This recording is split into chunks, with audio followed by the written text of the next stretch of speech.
kwamba ni swala la ushirikina ambao Simba na Yanga wameliweka sana katika akili yao. Leo hii mimi sijaona kwamba Yanga hana sababu ya kumzuia Simba eti asifanye mazoezi, vitu ambavyo havihusiani katika mchezo wetu wa soka. Sababu ni yake Simba kufanya ni mazoezi na anajua kesho yake ni ana mchezo. Sasa Yanga kama Yanga wangeamini kwamba sawa, sisi ndo mabingwa wa kihistoria na sisi kweli tunalielewa soka na sisi kweli tunajua soka, basi tuache tuwaruhusu wafanye mazoezi. Lakini mwisho wa siku tunashangaa watu wanazuiliwa magetini, watu hawahitaji kuingia magetini. Mwisho wa siku Simba ikaona isiwe kesi, sababu wakataka kuleta kwamba kuna utani wa Simba na Yanga, lakini ule sio utani wa Simba na Yanga. Watu wanaangalia biashara zao. Ukiangalia Simba vile vile kweli ana haki ya kufanya maamuzi ambayo anayajua yao, lakini vile vile angefikiria hata nyuma ya mashabiki wake, watu wangapi ambao wamelipa tiketi wanahitaji kuangalia ule mchezo.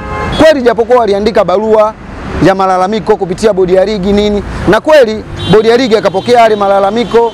Mwisho wa siku bodi ya ligi ikatoa taarifa ya kwamba ile mechi imeahirishwa, lakini kutokana Yanga wao wanajiona kwamba wako big far, wanajua kila kitu katika soka letu la Tanzania na wanaujua kwamba mpira katika nchi yetu wao ndo kila kitu. Hakuna kitu kama hicho ambacho wao wanaweza wakakubaliana nacho. Leo hii Yanga bodi ya ligi ishatoa barua kwamba hatuhitaji kwamba timu yoyote ifike uwanjani kwamba mechi zimeahirishwa, lakini Yanga akakeuka maagizo ya bodi ya ligi akapeleka timu uwanjani. Leo hii Simba sio kwamba kasusia mechi. Simba hawezi kususia mechi sababu Simba ikafuata kanuni yake kwamba mimi nimesusa kufanya mechi au nimesusa kucheza mechi kutokana na kanuni yake ambazo zilizoandikwa katika vifungu bao vya bodi ya ligi.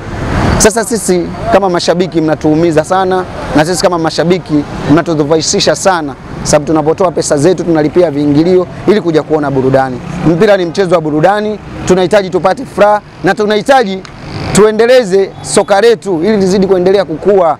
Tanzania leo hii tumezidi kukua kiviwango kupitia nini? Vilabu vetu. Leo hii ndio maana tunajenga timu moja ya taifa.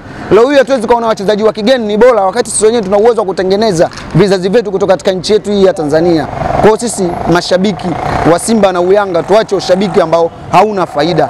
Tuangalie mpira, tucheze mpira ili tujue kwamba hata vile vizazi vetu vinavyotufuata vijue jinsi gani ambavyo nao baadaye vitakuja kurisha yale mambo ambao warofanya kaka zao nyuma. Wewe hebu angalia miaka ya nyuma, kuna wachezaji ambao wapo wamecheza timu za taifa, tena wachezaji wakubwa tu, lakini hata leo ukiangalia wana maendeleo. Lakini vijana wa sasa mtu anasajiliwa kwa mabilioni ya pesa. Basi tuheshimu mpira wetu na vile vile tuweze kuwaheshimu mashabiki, sababu shabiki anapotoa pesa anapohitaji yeye burudani, na wewe mnatoa tu maamuzi ambayo mnayajua wenyewe, sababu mshajiwekea ubaba na umimi, sio vizuri. Yanga kwamba watacheza mechi, hicho wanachozungumzia wanakosea, kwa sababu hiyo misimamo sio mizuri kwa mpira wetu wa Tanzania. Ili ligi yetu sasa hizi iko sijui namba 5 sijui 4. Kwa hiyo tunatakiwa kujitahidi yani kwanza tuubebe mpira wa Tanzania. Tuubebe mpira wa Tanzania ili nchi yetu itambulike huko kimataifa. Watu wanashiriki shirikisho, klabu bingwa, ili tuendelee kuwa juu, unaona. Tofauti na haya mambo ya Simba na Yanga yametuchosha, hatutaki. Viongozi washiriki maamuzi yasiokuwa na rushwa ili yule mtu ajue haki yake nini au majukumu yake nini. Kwani mbuzi ndio anacheza mpira kiongozi? Wachezaji ndio wanacheza mpira, si ndio? Sasa waliogopaje mbuzi? Mbuzi anahusu nini na mpira? Kwa hiyo waliogopa mbuzi kweli ndio wanao katufukuza. Tuzungumze mechi zilizoruhusiwa. Kwa msimu huu Yanga na Simba wao wanazungumzia mpaka ulipeleka.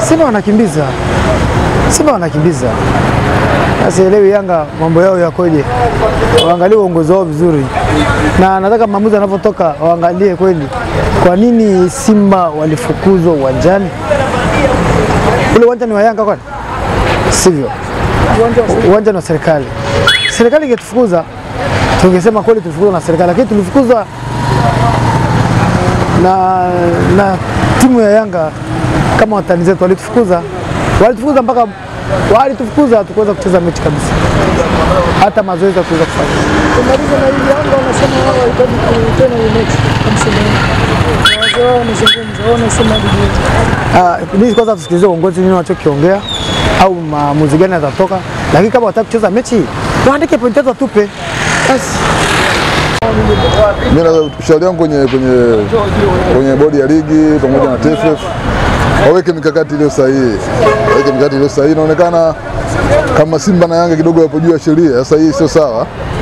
Mimi nadhani waweke usawa kwenye ligi kwa sababu ligi iwe Tabora iwe nani wote ni sawa. Kwa hiyo cha msingi ni kuweka usawa katika timu zote hizo. Hivyo tu. Yanga hawataki irudiwe kwa sababu na wao ni kama mimi wanataka kujua chanzo na sababu kilichofanya isichezwe tarehe 8. Na hisi wakishajibiwa tarehe 8 kwa nini mechi haikuchezwa, na hisi majibu wakilizika nayo watakuwa sahihi, watakuwa tayari mechi irudiwe. Hawataki kurudiwa mechi. Yaani mechi hawataki irudiwe. Sasa kama hawataki irudiwe mechi, yani manake sasa hizo pointi 3 tutapewa Simba sasa kwa sababu si nani